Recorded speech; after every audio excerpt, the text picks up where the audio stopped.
네.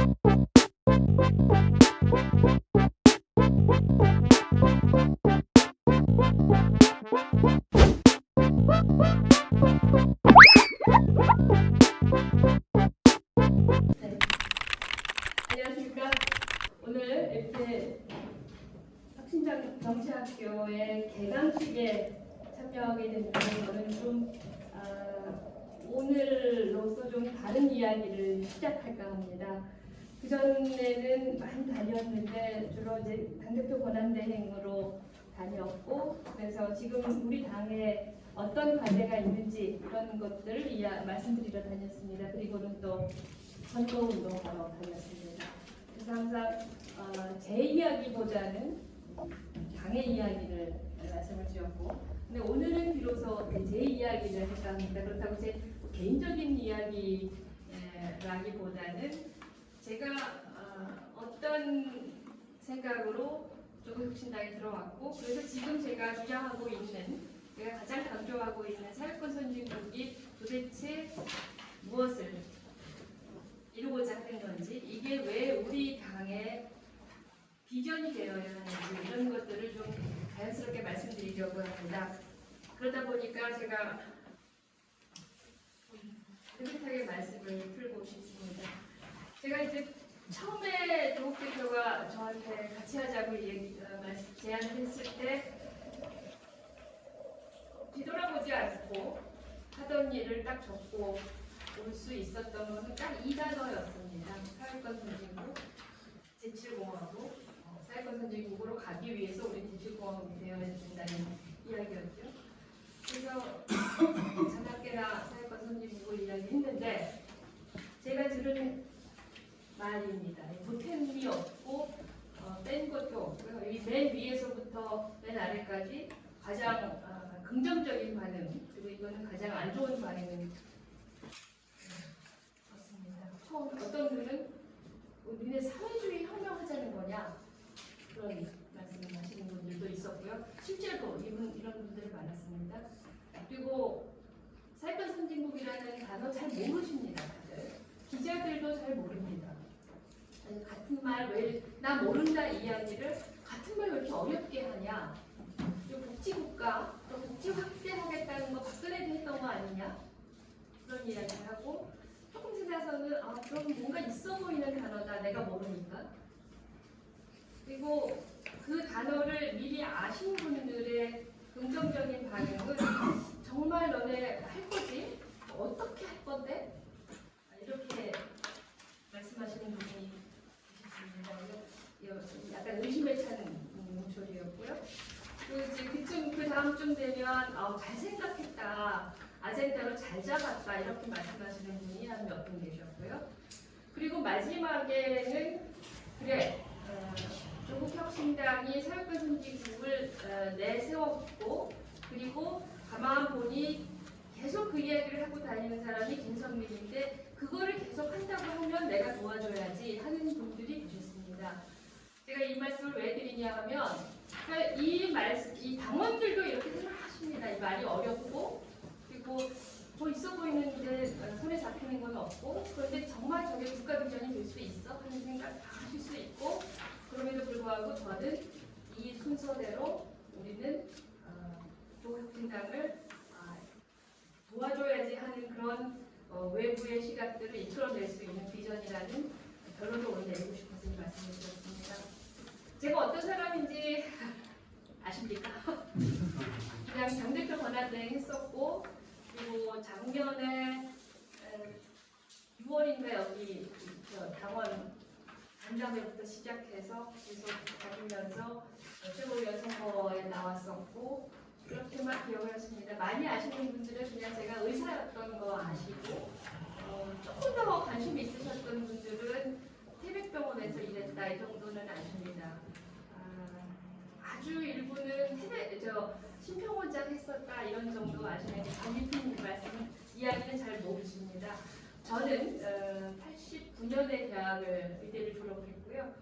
직업환경의학 그리고 가정의학 전문의입니다.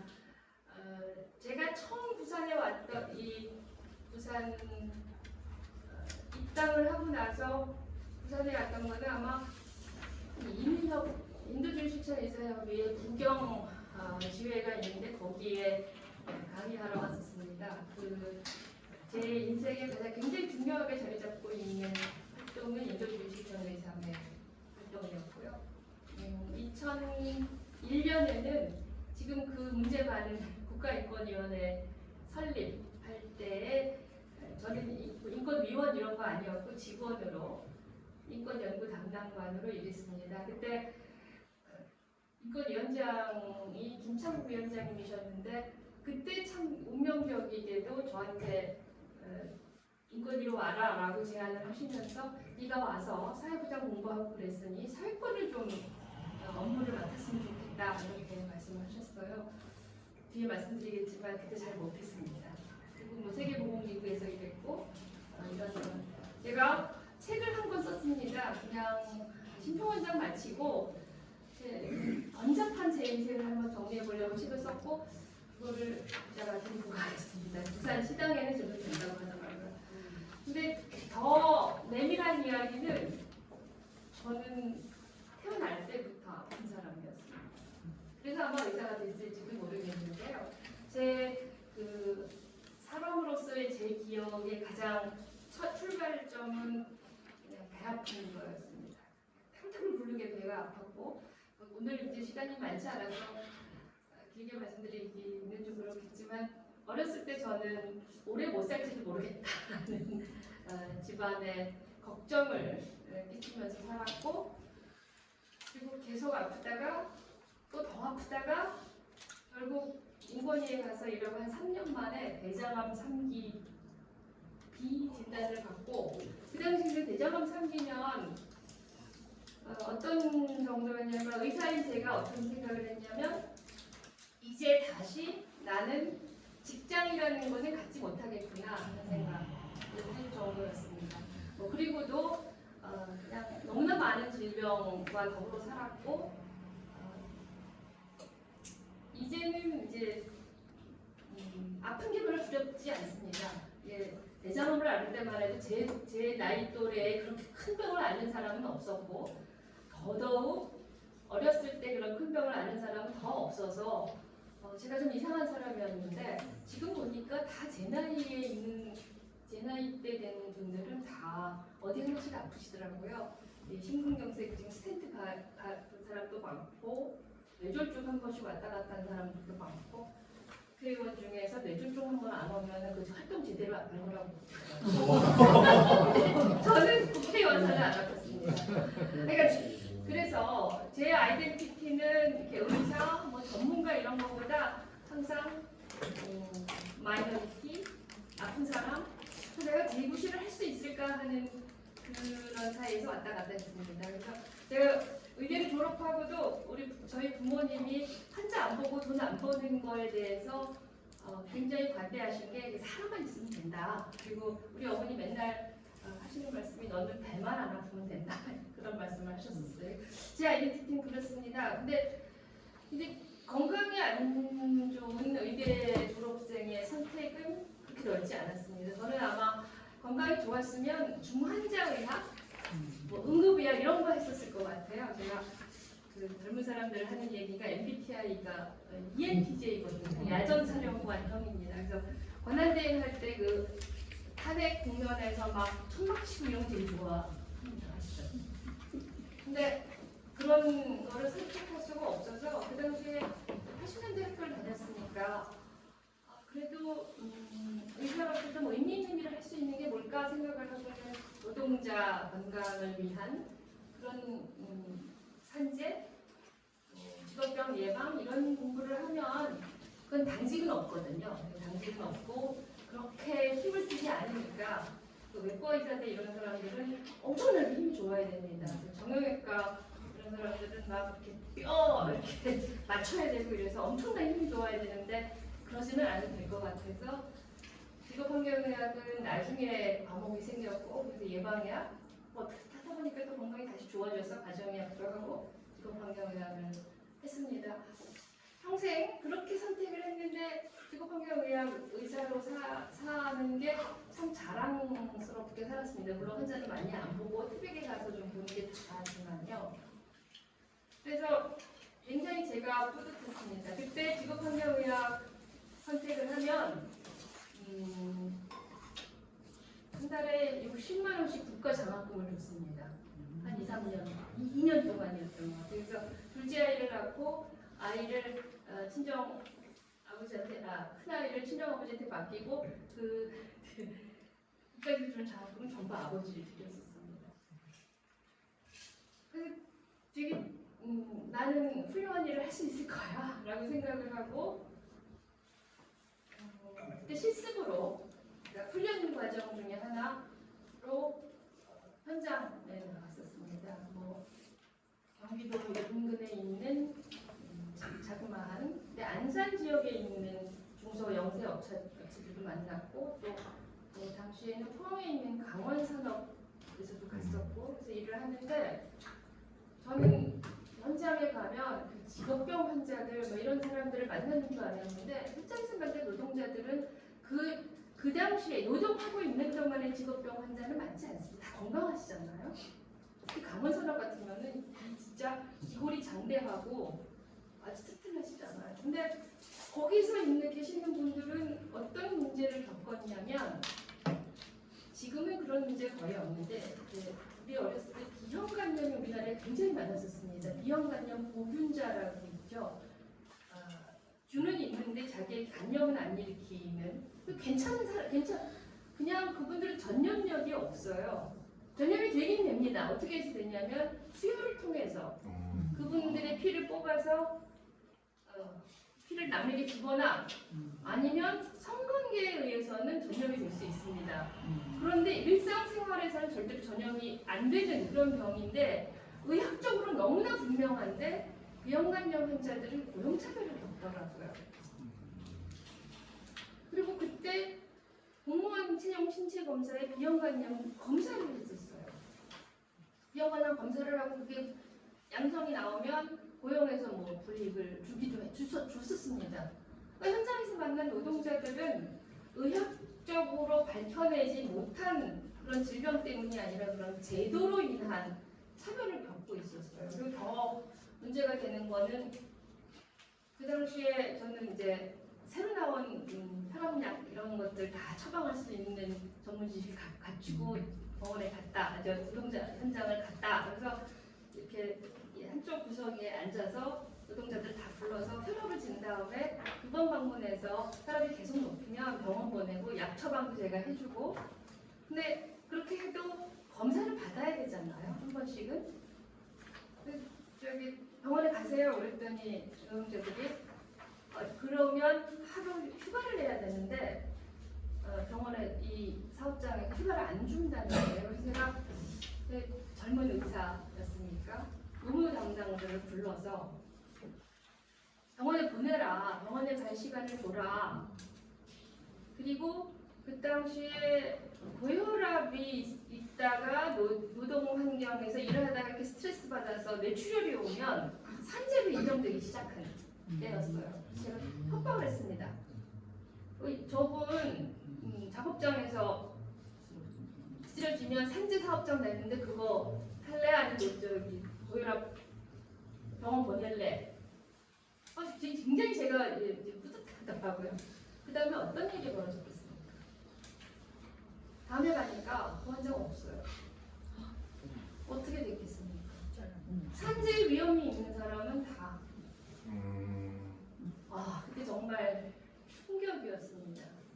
충격이었고 제가 이렇게 되려고 그래서 그랬는지 저는 유난히 환자복이 많았어요. 제가 응급실 당직만 하면 왜 환자들이 확 몰려오는 그런 사람이었거든요. 그래서 저희 때는 내공이 없다고 얘기를 했는데 요즘은 뭐라고 하는지 모르겠어요. 그래서 응급실에 있는 간호사들이 선생님 언제 당직이에요? 그러고 물어보고 근데 하나만 말씀을 드릴게요. 이 두 번 뭐 동거남에 맞아서 죽음에 이른 여성 환자 농약 옛날에 그라목손이라는 농약을 팔았었습니다. 그거는 먹으면 입에 물기만 해도 돌아가시는 거예요. 지금은 그 농약 중독 확 없어졌습니다. 그 제초제 안 팔거든요. 이렇게 제도를 해결한 거죠. 근데 한번 무슨 일이 있었냐면 제가 가정의학과 2년차 마지막 당직을 보라매 병원에서 했었습니다. 그 보라매 병원인데 굉장히 좋은 병원이죠. 그 당시에 영국 국립병원이었는데 2년차 말이고 그리고 저희 당직이 그날 끝나면 평생 당직이 없어지는 날이었고요. 그리고 이제 2월 말이었는데 2월 말이면 어떻게 되냐면 그 병원의 인턴 선생님들이 전부 레지던트 시험을 보고 나서 굉장히 아주 숙련된 인턴 선생님들이 일을 할 때입니다. 그래서 응급실 맡겨놓고 인턴 선생님들 맡겨놓고 나는 당직이지만 우아하게 당직실에서 잠을 청하고 있었습니다. 그리고 잘 잤어요. 새벽 한 2, 3시인가 그 인턴 선생님이 전화를 했어요. 아마 그 인턴 선생님은 나보다 오히려 시험을 보면서 잘 볼 사람이었는데 전화를 했는데 뭐라고 그러냐면 선생님 이 급성심근경색증 환자가 왔는데 그 표준 진료 지침대로 치료를 했는데 뭐 좀 이상합니다. 좀 와주셔야겠습니다. 아니 급성심근경색증 나도 잘 모르는 거고 그래서 어떡하지? 2시인데 새벽 2시인데 내가 간다고 뭐 하나? 그러고 갔어요. 도떼기 시장인데 환자 막 시끌시끌하죠. 뭐 엄청나게 복잡했습니다. 환자 이렇게 누워있는 한 50대 남성이었습니다. 근데 그 남성이 이상해요. 급성심근경색증 환자의 관상이 아니었어요. 관상이 좀 달라요. 급성심근경색증 환자는 막 아파야 되고 의식이 없으려면 확실하게 없고 뭐 이렇게 왔다 갔다 안 하는데 이 사람 관상이 달라요. 그래서 이거 뭐지? 한 번도 못 본 모습을 하고 있었어요. 근데 뭔가 굉장히 중요한데 심근경색증은 아닌 건 확실한 것 같았고 제 직관으로는 막 선생님들 막 옆에 막 달라붙어 있고 그러는데 이렇게 침대에 놓여 있다가 한 번부터 이렇게 떨어져서 저 사람 뭐지? 보고 봤는데 그때 본 그 환자가 의식은 거의 없고요. 근데 왔다 갔다 해요, 의식이. 근데 뭐라고 말을 하더라고요. 뭐라고 계속 무슨 단어를 계속 얘기를 해요. 그래서 가까이 가서 뭐라고 얘기하는지 뭐라고요? 그랬더니 뭐라고 얘기하는지 못 알아듣겠어요. 그래서 고개를 숙여가지고 얘기를 들었는데 그분이 얘기하는 거는 병원에 와서부터 처음부터 계속해서 한 단어만 얘기를 했어요. 인슐린. 당뇨 환자인데 이제 당뇨의 합병증 중에서 급성합병증 중에서 인슐린을 오래 못 맞으면 막 몸이 바싹 마르고 혈당이 막 치솟고 이런 아주 중증 합병증이 있습니다. 그러니까 불현듯이 인슐린 그렇게 하니까 인슐린 얘기를 하니까 의사들은 다 알게 된 거였죠. 그래서 한 번도 못 본 병이에요. 책에는 나와 있고 시험을 보면 우리는 그걸 잘 쓸 수가 있는데 그 당시에는 그 합병증은 환자가 없었습니다. 왜냐하면 건강보험 다 전국민 건강보험 되고 인슐린 별로 안 비싸거든요. 아시겠지만 당시에는 이렇게 이렇게 착착 내려가는 거 아니고 그 일회용 주사기로 뽑아서 하면 한 달에 한 1, 2만 원 정도 하면 인슐린 맞을 수 있는 거였는데 그래서 우리나라에 거의 그 병이 없었어요. 특히 도시에는. 그리고 그분의 행색이 인슐린 돈 없어서 못 맞을 행색도 아니었고 분명히 그분이 인슐린을 그렇게 외치는 거는 인슐린을 맞아야 한다는 걸 자기가 알고 있는 사람이잖아요. 이 상황이 정말 이해가 안 되는 거예요. 그래서 주변을 이렇게 봤더니 젊은 여성 한 명이 울고 있었고 시커먼 남자들이 주변에 있었습니다. 맞춰보시라고 하고 싶은데요. 시간 관계상 빨리 말씀드리면 이분이 택시 기사였는데 그 건널목에서 사람을 치워서 건널목에서 치운 게 아니고 돌아가셨대요. 그러니까 8개 항목 그래서 합의 안 되는 무조건 형사 사건으로 가는 그게 걸려서 이분이 영등포 구치소에 수감이 되신 거예요. 그런데 인슐린 그래서 어떻게 된 거냐 환자가 인슐린을 아는데 왜 못 받았냐니까 딸이 그때 설명을 하는 게 인슐린 달라고 그랬는데 일회용 주사기 반입이 안 된다 마약 때문에 그래서 한 달 동안 인슐린을 못 맞으신 거예요. 그러니까 사람을 왕자님. 그 옆에 있던 시커먼 사람들은 교도관들이었어요. 얼마나 화가 났겠습니까? 제가 그러니까 여러 가지가 다 화가 나는 거예요. 그때 90년대였으니까 IMF 직전에 한국이 완전히 잘 살고 있을 때 어떻게 이런 병이 대한민국에서 있을까? 그리고 이 새벽에 나를 깨우고 나를 이렇게 당황하게 만든 사람, 그리고 이 사람들은 뭔가, 그러니까 제가 드리고 싶은 말은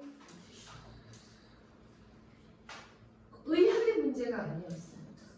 의술의 문제가 아니었고, 이거는 제도의 문제고, 한 사람의 생명을 소중한 인권으로 보느냐 그렇지 않느냐의 문제라는 생각이 굉장히 저를 낭망하게 만들었고, 또 응급실 현장에서 늘 보는 이 생명을 돈에 맡기면 정말 안 되겠구나 하는 그런 생각이 들었습니다. 그런데 마침 그때 인권위가 만들어지고 2001년 만들어지고 와서 사회권 업무를 하라는 말씀을 듣고 저는 그냥 우리 노무사팀장의 뒤도 안 돌아보고 왔던 것처럼 그냥 아무 생각 없이 인권위를 갔습니다. 자, 이제 인권을 말씀드리겠습니다. 많은 분들이 아시겠지만 인권은 제가 인권위에 가서 배운 인권을 대개 3종으로 나눕니다. 자유권, 사회권, 평등권. 대충 업무가 이렇게 돌아갑니다. 그리고 이것은 저희가 나눈 것이 아니라 유엔에서 나눴고, 이 유엔도 그동안 19세기 초반부터 이어온 그 논의를, 국제사회의 논의, 그동안 학술적인 논의를 받아 안아서 만들었습니다. 1948년에 이미 세계인권선언문이 발표됐습니다. 48년이니까 벌써 몇 년이 됐습니까? 거의 한 80년 되어 오는 거죠. 국제는 이 문건이 세상에서 가장 비밀스러운 문건이라고 얘기를 합니다. 세계인권선언문을 들이대면 우리나라도 지금 너무나 문제가 되는 것이 많으니까요. 인권을 다시 세계인권선언문도 두 개로 나누면 하나는 자유권입니다. 쉽게 말하면 시민 정치적 권리에 관한 국제규약을 만들었고, 이것이 비규약이라고 얘기를 합니다. 비규약이라고 얘기를 하면 당연히 A규약도 있겠네 하는 생각을 하시겠죠. 비규약이고, 자유권 한마디로 요약하면 제발 국가나 정부가 사람 좀 못 살게 굴지 말아라. 잡아 가두리지 말고, 고문하지 말고, 말 못하게 하지 말고, 그리고 내가 이렇게 뭔가 모여서 결정하는 거 방해하지 마라. 이런 개념이죠. 쉽게 얘기하면. 그런데 그 다음 이 규약은 둘 다 같은 시대에 나왔습니다. 그런데 A 규약은 그럼 뭐냐? 경제, 사회, 문화적 권리에 관한 국제 규약인데, 이거는 간섭하지 마라가 아니라 제발 국가는 국민에게 인간다운 삶을 보장해라. 자, 보장을 하려면 돈이 들어가죠. 뒤에 나올 겁니다. 그리고 제가 이 파일 드리고 갈 거니까 듣지 마세요. 안 들으셔도 됩니다. 그리고 또 하나의 평등권이라는 것이 있는데, 자유권도 사회권도 모두가 차별 없이 누리자. 이런 개념입니다. 그런데 자유권, 사회권, 평등권 사실은 다 연결되어 있습니다.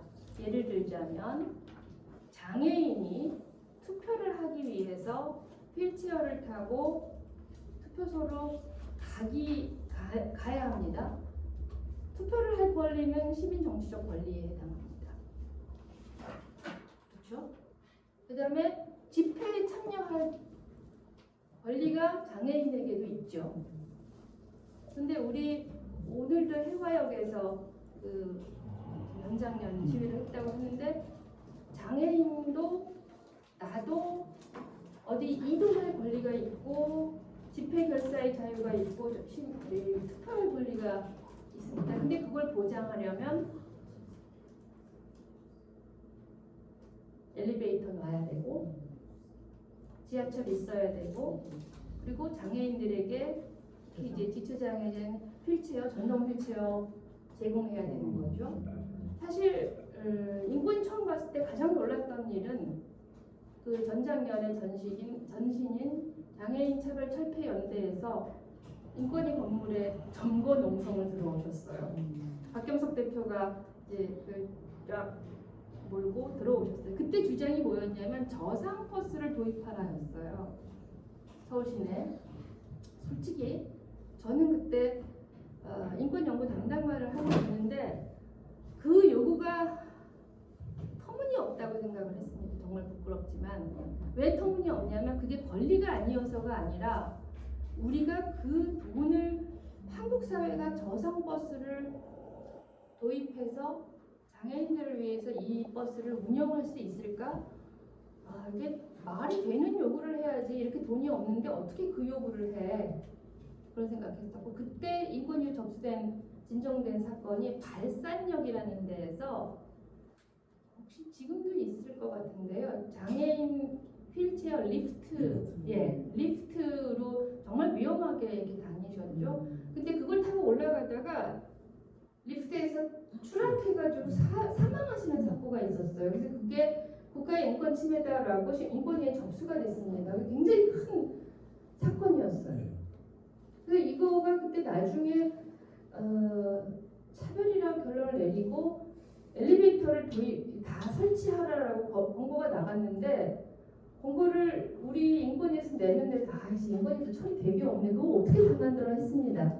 그런데 20년이 지난 오늘 서울시내 부산도 지하철에 다 엘리베이터 있죠. 저상버스 다 있죠. 마음만 먹으면은 불가능한 일이 아니고 그 장애인을 위해서 그렇게 저상버스 도입하면 다 편합니다. 어르신들도 편하고 저도 편하고 유아차를 끄는 엄마들도 편하고 이런 건데 우리는 그렇게 부끄러운 생각을 하고 있습니다. 이거는 자유권 서울시가 저상버스를 도입하는 것은 사회권을 보장하는 가용 자원을 쓰는 문제이기도 하죠. 그래서 자유권, 사회권, 평등권, 인권은 전부 다 연결되어 있다는 점을 생각을 해야 될 것 같습니다. 그래서 이 얘기 다 써놨으니까요. 이 사회권의 정의 이건 아직도 우리 당의 비전으로 하기엔 좀 어렵습니다. 말이 그냥 핵심은 인간다운 존엄 이거를 인간다운 생활 조건을 누릴 권리 그런데 모든 사회권의 핵심은 국가가 이것을 보장하는 거죠.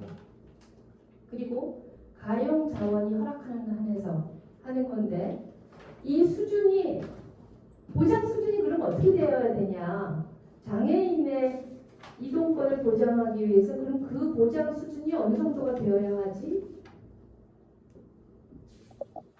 그 거리에 그 점자 블록을 만드는 수준, 턱을 없애는 수준, 전동 휠체어를 전부 보급하는 수준, 저상버스를 보급하는 수준, 엘리베이터를 전부 놔드리는 수준, 모든 화장실에 장애인 휠체어가 드나드는 수준. 그런데 최소 수준이 아니라 최소한 인간의 존엄을 누릴 최소한의 수준이 아니라 적정한 수준. 그런데 그 적정한 수준은 사회가 합의하는 수준이어야 하고 그래서 이것을 누리게 한다라는 것은 국가가 보장해야 할 수준이 굉장히 높아진다는 것을 의미합니다. 여기 부산시 당원 동지들께서도 유럽 많이 가보셔서 아시겠지만 유럽 사회 가보면 굉장히 삐까번쩍하지는 않는데 돈을 무지 많이 들였고 그리고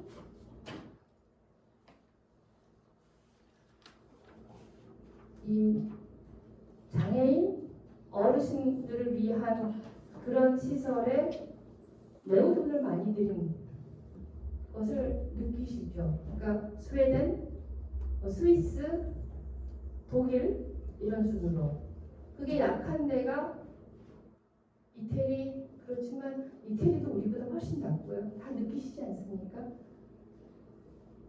자, 정의는 이렇고요. 죄송합니다. 죄송합니다. 진짜 죄송합니다. 제가 이제 늘 강조하는 게 사회권이라는 단어 절대로 조국 혁신당이 제일 먼저 쓰는 단어가 아니고 우리나라가 제일 먼저 쓰는 단어도 아니고 이것은 유엔이라는 매우 국제적인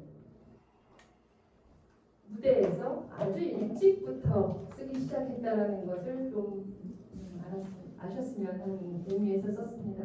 그러면 그 한동훈 씨가 사회주의 혁명하자라는 거냐라는 말을 한 대표적인 사람 중에 하나입니다.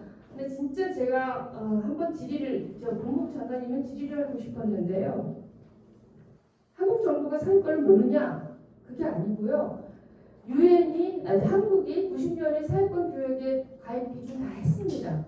그리고 한국 정부는 아마 법학하신 분들도 계시겠지만 국제법은 국내법하고 같은 효력을 가지고 이게 가입 기준을 했다라는 거는 이 규약에 근거해서 유엔 경제사회 이사회에 보고서를 내고 심사를 받아서 유엔으로부터 권고를 받는다는 것을 의미합니다. 지금 95년 가입할 때 한번 제출을 했고 그리고 2001년, 2009년, 17년 그 4차례 정부 보고서를 유엔에 제출했습니다. 정부 보고서 내면 사실은 굉장히 부끄러운 데를 많이 가리고 정부가 이렇게 했다 훌륭하게 치장을 해서 냅니다.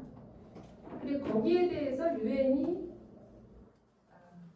권고를 합니다. 그런데 이 보고서를 내는 책임 부서가 어디냐면 법무부입니다. 그리고 한동훈 씨가 법무부 장관으로 있을 때 마지막 보고서를 내기 위해 준비를 했습니다. 그러니까 장관이 몰랐든지 아니면 장관 모르겠든지 둘 중에 하나입니다. 그런데 이 사실을 아는 사람이 거의 없어요. 그래서 사회권이라는 단어가 한국에서 논의된 것도 굉장히 오래됐고 이거 공식적인 단어고 조국 혁신당이 제일 먼저 쓰는 거 아니다. 사회주의 혁명 절대 아니다. 라는 것만 아셨으면 좋겠습니다. 그러면 이제 그 다음에 오는 질문은 사회권하고 복지하고 어떻게 다르냐. 결국 복지하자는 거 아니냐. 맞습니다. 북유럽 복지 국가가 사회권 선진국입니다. 하지만 대한민국 안에서는 한국 사회 안에서는 복지라는 걸 얘기를 했을 때는 그 언어의 뉘앙스가 굉장히 시혜적인 측면이 있죠. 오세훈의 약자 복지, 박근혜의 복지. 이것은 보편적 복지가 아니고 늘 복지 서비스를 받는 사람은 국가에게 고마워해야 됩니다. 그리고 실업급여를 받는 사람은 선글라스를 끼고 가면 안 됩니다. 그죠? 아니 그때 실업급여 받는 사람이 무슨 샤넬 선글라스 끼고 와가지고 실업급여 받느냐라고 해가지고 그때 언제였죠? 한 5년 전쯤 굉장히 문제가 됐었죠. 실업급여를 그거 굉장히 문제가 됐었습니다. 네. 아니 실업급여를 받아서 샤넬 선글라스 끼든 말든 그냥 법에 근거해서 받으면 되는 거죠. 근데 왜 받는 사람은 움츠러들어야 되고 없어 보여야 하고 그리고 국가에 고마워해야 됩니까? 이건 당연한 권리라 하면 고마워하지 말아야죠.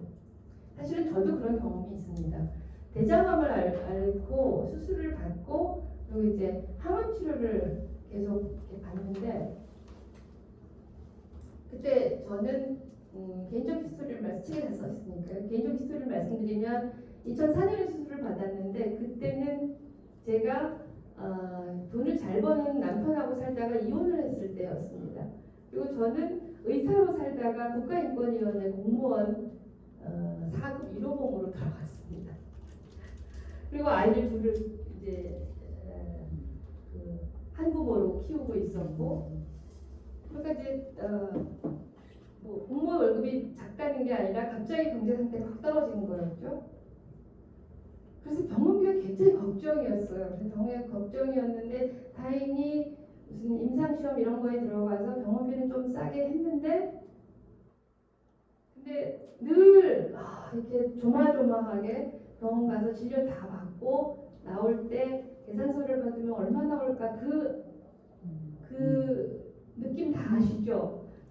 열어보고 그래서 이제 그렇게 그 돈을 내곤 했었는데 그때 이미 그 병원에는 자동으로 해서 ATM 같이 돼 있어서 계산 병원비를 그 수납 창구에서 안 하고 그냥 이렇게 그 카드 뽑으면 되는 기구 있죠. 키오스크에서 했는데 그래서 그날도 이제 항암 치료를 마치고 키오스크로 갔는데 키오스크에서 이렇게 오늘은 키오스크에서 하지 말고 저 수납창고에 가라는 거예요.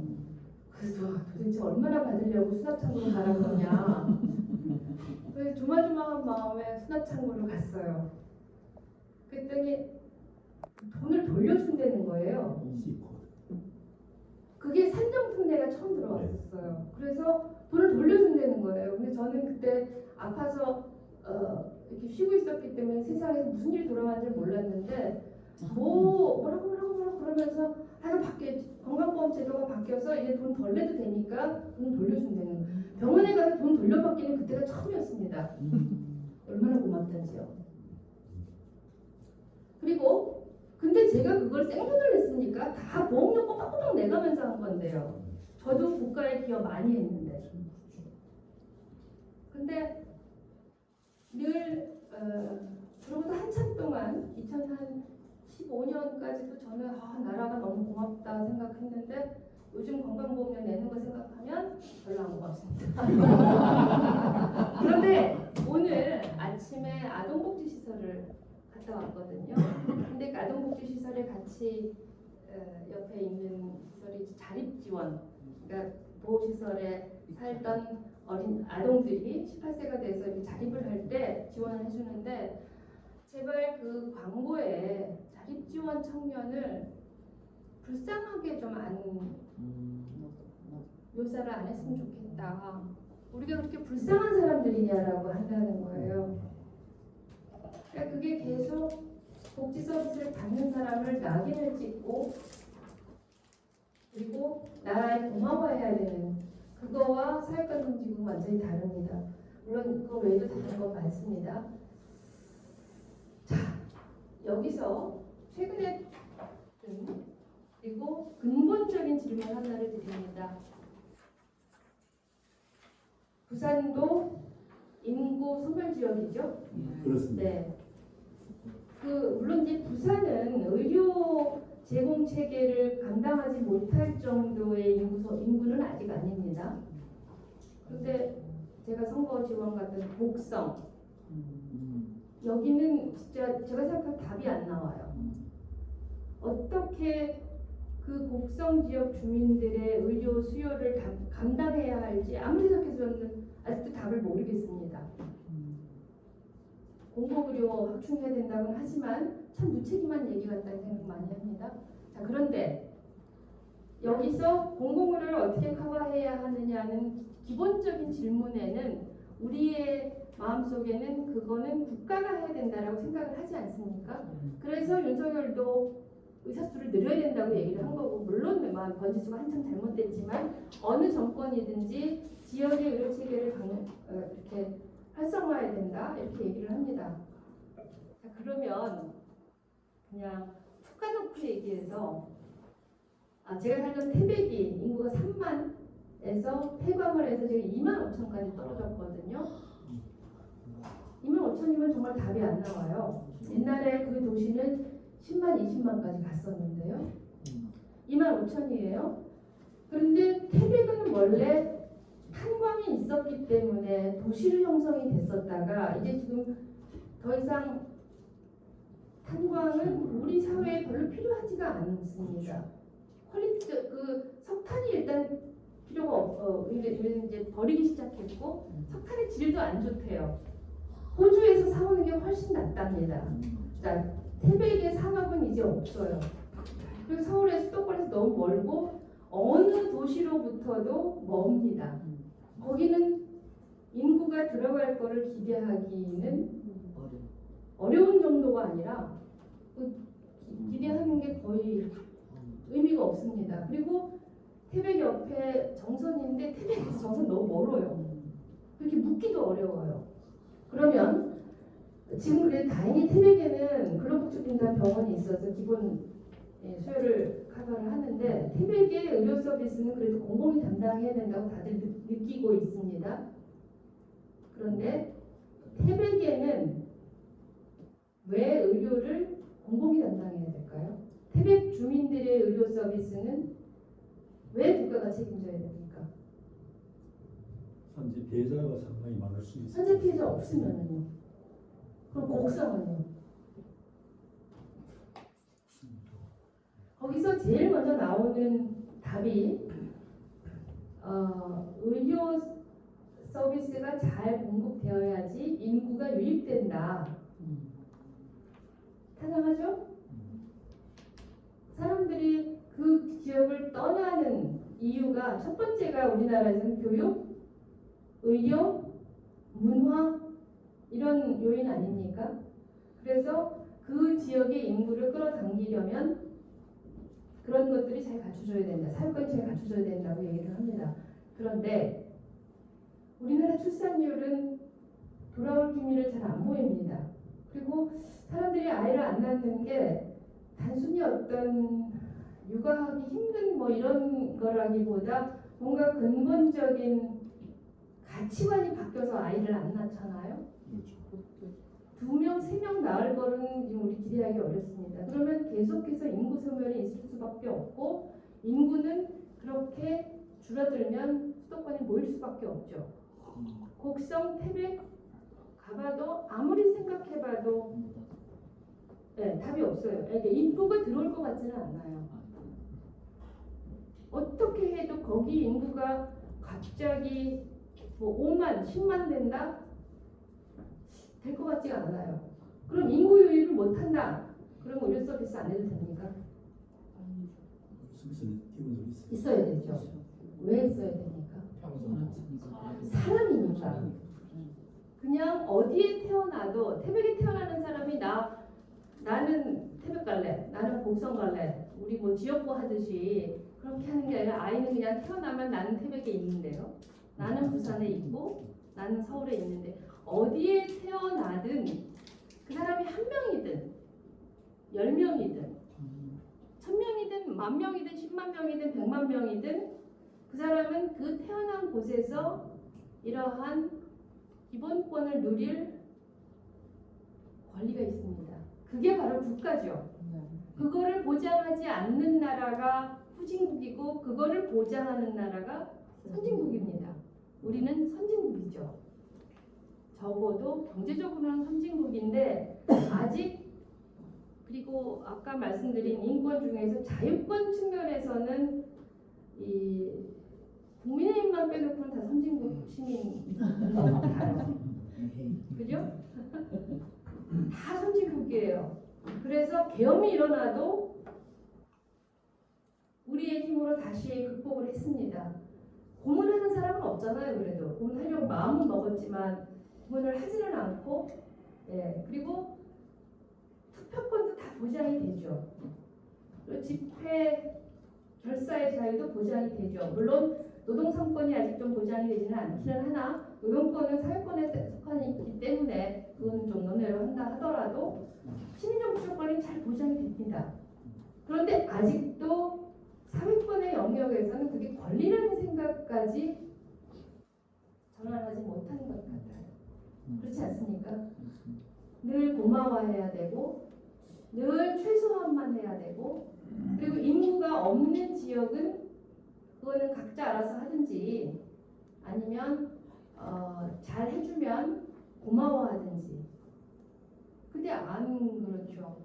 호주나 뉴질랜드 같으면 자기가 아무리 조그맣게 살아도 거기는 보장을 다 해줘야 됩니다. 제가 옛날에 한 20년 전에 인권이 가기 전에 무슨 연구를 했냐면 다도해 지역의 섬지역 의료 체계를 어떻게 할 것인가 하는 연구를 했었어요. 지금도 다도해 지역은 지금 뭐 연육교를 다 뚫어놔가지고 그리고 우리는 건설로 해결한 나라이긴 합니다만 그 당시에는 뭐 비금도 노화도 이런 데 가면 배가 떠야 병원에 갈 수가 있는데 근데 1년에 뭐 60일인가가 배가 안 뜬대요. 그러니까 뭐 난산 그다음에 심근경색증 이런 거 생기면 병원에 못 가시는 거예요. 그래서 이제 그 시스템을 어떻게 할까 하고 구경을 하러 일본에 갔습니다. 그래서 일본에 가서 첫 질문이 일본에 아주 조그만 오키섬이라는 데를 갔는데 여기가 배가 안 뜨는 날이 기후 때문에 배가 안 뜨는 날이 며칠 되냐고 물어봤더니 우리가 더 심해요. 거기는 지진도 많고 태풍도 많으니까 더 많이 안 뜹니다. 그래서 헬기로 가는 거는 배가 안 뜨면 헬기로 가는데 헬기도 굉장히 취약하다네요. 날씨에는 배가 안 뜨는 날은 거의 헬기는 못 뜬대요. 우리랑 똑같아요. 우리도 닥터 헬기 요새는 우리는 이제 그 닥터에도 웬만한 데는 다리가 뚫려가지고 좀 낮았지만 그래서 거기도 헬기가 못 뜬대요. 우리가 더 헬기 못 뜨는 날이 많았습니다. 그래서 헬기 못 뜨는 날은 어떻게 해요? 그랬더니 자위대에서 제트기가 뜬대요. 그러니까 정말 부럽더라고요. 그러니까 자위대가 부러운 게 아니라 자위대의 제트기를 띄우면 돈이 얼마나 들겠습니까? 돈이 얼마나 많이 들겠어요. 그런데 국방부와 이 후생성을 연결을 해서 그걸 띄운다는 거 아니에요. 그러니까 그 사람들에게는 목숨값이 우리나라 목숨값하고 다르구나. 보장하는구나. 아무리 작은 섬에 살더라도 보장을 하는 나라였습니다. 그러니까 일본이 굉장히 그런 면에서 선진국이 아닌 것 같았는데 모든 시정촌 그리고 이 조그만 섬까지 생명 이런 거 다 아직 시간 남았죠. 이 다 보장되는 거였습니다. 지금 우리나라 지금 통합운동 한다고 많이 얘기를 하고 있는데 거기는 이미 시스템이 다 구축이 됐어요. 우리보다 한 20-30년 정도 사회가 앞서간다기보다 먼저 문제를 맞았죠. 고령화의 문제. 그런데 우리 그 시골 구석구석에서 살아가는 분들의 그 삶을 권리의 시각으로 바라보지 않으면 아무리 돈을 많이 벌고 아무리 지역에다 돈을 붓는다 하더라도 그게 과연 해결될까? 그런 점에서 지금부터 저희는 목소리를 높여야 한다는 생각이 듭니다. 그래서 굉장히 이 인구 소멸 지역 의료, 돌봄, 교육 뭐 이런 거 모두 다 누가 책임질 것인가, 왜 국가가 책임져야 하는가 하는 질문에서부터 그런 데서부터 이 권리의 시각으로 갈 것이냐 아니면 개발의 시각으로 갈 거냐. 지역 개발의 관점으로 보면 하다 안 내면 때려쳐. 대표적인 게 옛날에 그 이명박 대통령 때 그 홍수가 나면 항상 상습 수몰 지역 주민들을 어떻게 할 것인가 하는 문제에 대해서 그 문제를 해결할 생각 안 하고 거기 사람들 다 이사시켜. 그래서 그때 저게 말이 돼? 그랬는데 상대방은 내가 저게 말이 돼 하는 거를 이해를 못 하더라고요. 이사시키면 되지. 좋은 아파트 지어서 현대 아파트 주면 되지. 내가 살던 곳에서 태어나서 계속 살아가는 것이 일종의 부여된 권리라고 보는 시각이면 어떻게든 그 지역에서 살아가는 방법을 마련할 거고 그게 아니면 마을 합쳐 도시 지역 이렇게 가는 거죠. 그래서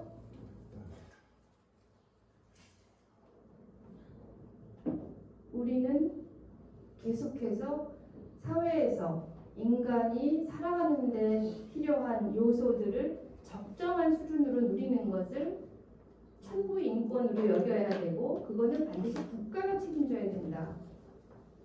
물론 여기서 국가는 꼭 중앙정부를 얘기하는 것은 아닙니다. 지역정부든 중앙정부든 아니면 어떤 공익화된 그런 기금이든 이런 거에서 책임져야 한다라는 거를 머릿속에 딱 갖고 있어야 되는 것 같습니다. 근데 그럼 사회권 선진국이 되면 어떤 세상이 되냐? 그리고 세계에 사회권 선진국이 있기는 하냐? 너네 허구 아니냐? 분명히 있습니다. 그리고 그 나라들도 굉장히 우리처럼 지난한 사회 변혁과 정치적인 투쟁과 타협의 결과로 그 나라까지 이루었습니다.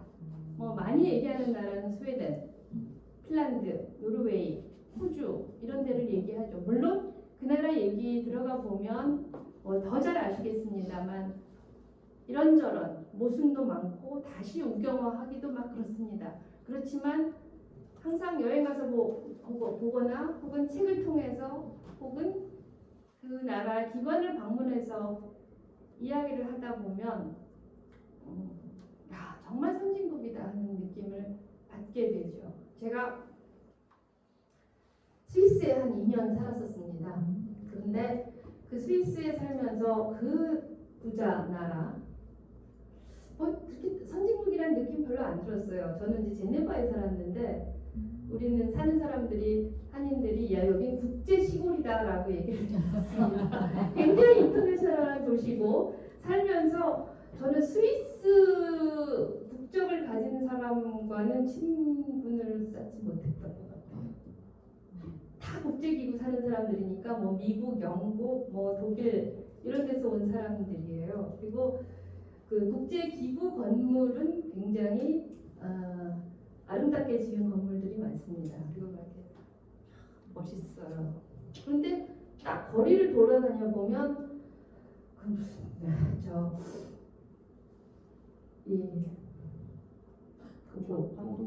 아니 보도블록, 보도블록도 제대로 안 돼 있고 막 이렇게 막 운동화가 이렇게 걸려 넘어지기도 하고 그리고 그때 제가 살 때 박근혜 탄핵이 됐는데요. 박근혜 탄핵 그 이정미 재판관이 땅땅땅 칠 때 밤새 그거를 거기서 보고 3월 10일 날 새벽 거기는 새벽이었어요. 여기 2시였나요? 10시였나요? 그러니까 여기는 낮에 데이타임이었는데 그때는 새벽이었어요. 그래서 그거 보고 밤새고 잠을 못 자고 아침에 출근하다가 막 계단도 울퉁불퉁해서 넘어져서 발목이 이렇게 부어서 뭐 선진국이라는 느낌 안 듭니다. 그런데 거기가 선진국이라고 느낀 두 포인트가 있었는데 하나는 한국에 와서 보니까 한국도 그렇게 됐습니다. 그 첫 번째가 뭐였냐면 버스 정류장에 이렇게 비 가리는 이렇게 그걸 뭐라고 그러죠? 뭐 무슨 비슷한 거 있잖아요. 캐노피 같은 거. 그런데 대충 만든 것 같은데 어느 정류장을 가서 그 캐노피 아래 밑에 있는 벤치에 앉아도 비를 안 맞습니다. 대충 만든 것 같은데 한 번도 비를 안 맞았어요. 그래서 우리나라보다 훨씬 설계를 잘하네. 그러고 와서 서울 와보니까 최근에 만든 캐노피들은 다 비를 안 맞더라고요. 좋습니다. 우리나라에 그런 거 참 잘합니다. 근데 가장 의아했던 거는 제가 버스를 타고 한 20분 가는 거리에서 왔다 갔다 한 적이 있습니다. 출퇴근을 하는데 버스가 이제 다른 게 버스가 벤츠였어요.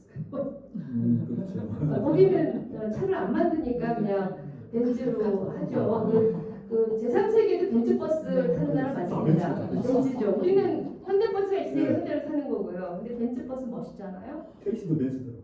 그렇죠. 네.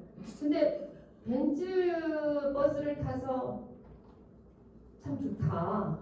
이거보다 그 지역에서 이제 프랑스령에서 제네바로 왔다 갔다 하는데 저는 세계보건기구에 다녔고 그 옆에 국제노동기구가 있었습니다. 근데 국제노동기구에 출근하는 것으로 보이는 한 여성 장애인이 있었습니다. 전동 휠체어를 타는데 여성 장애인이 혼자 그 집에서 이렇게 쭉 나와서 그 레지던스에서 나와서 한 10분 걸어야 할 정도의 거리.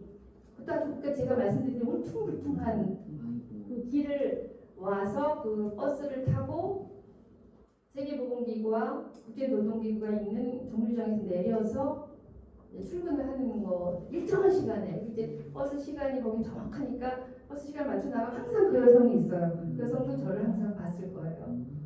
처음에 딱 그 여성을 봤는데 거기 버스가 그 출퇴근 시간이 엄청나게 10,000원입니다. 그래서 이렇게 어떤 여성은 이렇게 버스 유리창에 이러고 다니는 거 있잖아요. 그렇게 거기도 사람이 많았습니다.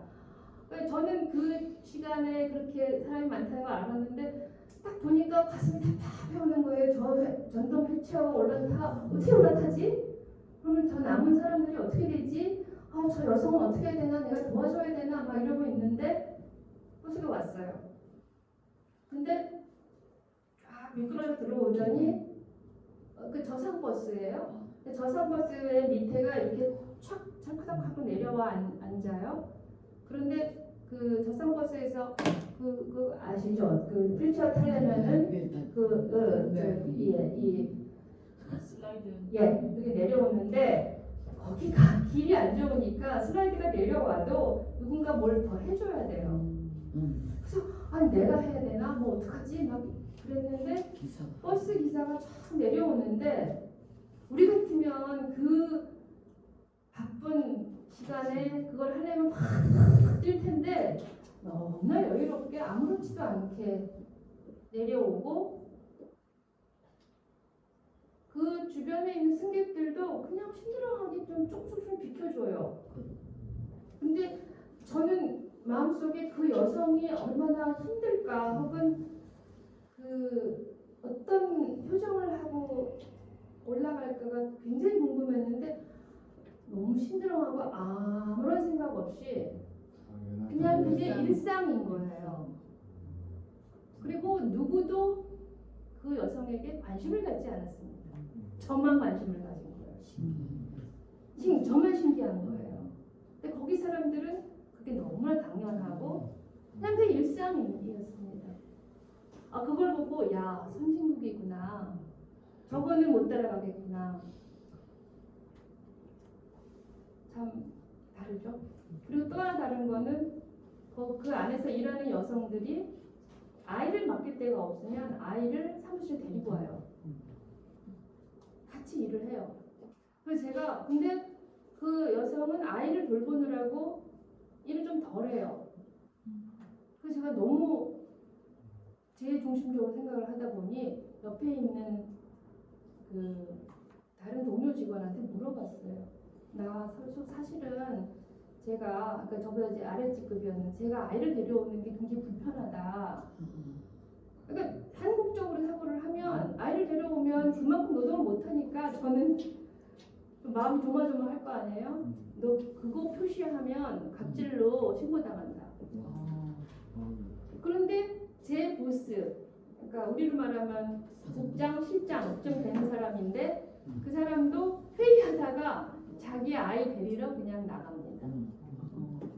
아이 데리러 나가고 나 지금 아이 데리러 간다라고 얘기를 해요.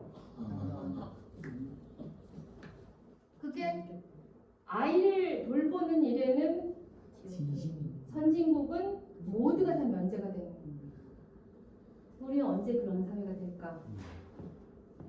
그쯤 되어야지 아동복지시설도 다 없어지고 전부 다 가정에게 맡기고 이렇게 될 것 같다는 생각이 들었습니다. 사회권 선진국이 되면 누구나 벽지에 살든 아니면 태백에 살든 상습 수몰지구에 살든 누구나 어디서나 인간의 존엄에 필요한 재화와 용역을 받을 수 있어야 됩니다. 어떤 수준이냐면 적정한 수준으로 국가가 책임져야 합니다. 그래서 또 사회권 선진국이 되면 자 그러면 오늘도 참 아동복지시설에 가서 저는 이제 보건복지위원회에 있다 보니까 늘 저에게 오시는 민원인들은 복지시설 종사자들이세요. 늘 매일매일 그분들 거의 최저임금 받고 일하십니다. 다 기준이 최저임금 대비 얼마다라고 말씀을 하세요. 요양보호사, 간병인, 아동복지시설, 노인복지시설 종사자 모두 다 합니다. 그런데 그 노동, 통칭해서 돌봄 영역. 여기서 우리나라에서 돌봄은 너무 이렇게 좀 국한된 의미가 있는 것 같아요. 넓은 의미의 돌봄은 아이 키우는 거, 그리고 나중 되면 우리가 주거권 보장하게 된다면 주거권을 위해서 일하는 모든 노동자들, 교육, 어린이집 이것도 넓은 의미의 돌봄 사회 서비스죠. 거기 일하는 분들이 모든 지역에 있어야 합니다. 그런데 어느 분야를 막론하고 돌봄 노동자는 서울 수도권에는 바글바글 모여 있고 태백 같은 지역에는 없습니다. 그래서 태백 근로복지공단 태백병원의 간병인은 그리고 잘 하시는 간병인은 서울보다 급여를 더 드리더라고요. 사적 고용이니까 그냥 부르는 게 값이에요. 근데 모자라요. 그런데 간병에 대한 필요도는 서울보다 태백이 훨씬 더 필요할 거 아니에요. 거기는 어르신들 평균 연령도 높고 산재 환자도 많고 진폐증 환자도 많습니다.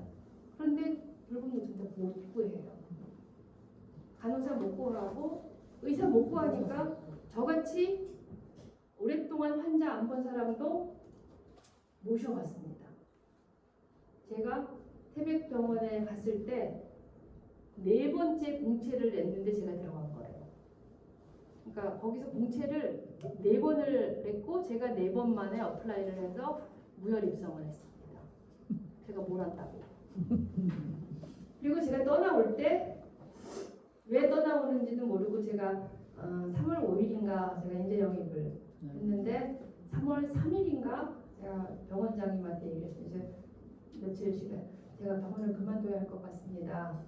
그래서 이유도 얘기를 안 하고 이제 그만두고 3월 5일 날 유튜브로 이야기를 하고 오는데 그래도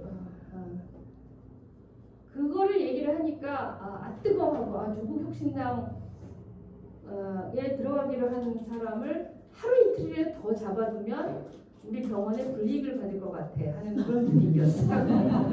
조국혁신당 들어온다 하니까 네 하니까 금방 놔주더라고요. 그래도 병원 의사 구하기는 어렵습니다. 그리고 돌봄의 가치가 높아집니다. 돌봄 노동, 간호사, 간병인, 아이 키우는 사람 이런 사람들이 가치가 높아집니다. 그리고 가치가 높아지면 그 사람들이 행복하게 일하고 다시 지역으로 가게 되죠. 결국은 태백 같은 곳, 곡성 같은 곳을 활성화시키는 것은 산업 유치하고 관광하고 이런 게 아니라 그 지역에서 가장 필요로 하는 돌봄 영역, 사회권 영역, 사회 서비스 영역을 가치를 높이고 수요를 창출하고 본인 부담금 낮춰주고 이렇게 해서 경제를 활성화하는 길은 결국 그 길밖에 없습니다. 이건 저의 얘기가 아니라 세계 사회에서 이야기하는 겁니다. 그래서 저는 궁극의 지역 소멸 대책은 사회권 선진국을 이루는 거라고 생각을 합니다. 그리고 이 극단적인 입시 경쟁 결국은 행복한 나라가 되어야 되고 내가 이 학교를 나오나 저 학교를 나오나 내 삶의 변화가 없어야 되겠죠. 극단적인 경쟁이 사라질 거라고 생각을 합니다. 그래서 저는 감히 우리나라의 비전을 말하자면 지금 이재명 대통령이 AI 전환을 이야기하지 않았습니까? 다음은 기후 전환을 해야 되고 우리가 우리 당의 대표가 대통령이 되면 돌봄 전환, 더 나아가서 우리의 텀으로 하면 마침내 사회권 전환을 이룩하는 것이 우리의 국가 비전이라고 생각합니다. 단순히 복지를 확대하는 것이 아니라 경제 분야가 활성화되고 우리의 새로운 도약을 할 수 있는 그런 나라가 사회권 선진국이라 생각을 하고 이미 북유럽 복지 국가들은 이런 전환에 성공한 나라들이라고 합니다. 나머지는 서영진 의원님도 강의를 많이 하셨고 우리 조국혁신당의 8대 사회권 분야이고 제가 참고자를 다 달았습니다. 그래서 말씀드린 거는 막 강론을 말씀드리는 것보다 사회권 선진국이 우리에게 정치사적으로 어떤 의미를 갖느냐를 말씀드리기 위해서 길게 말씀드렸습니다. 네, 감사합니다.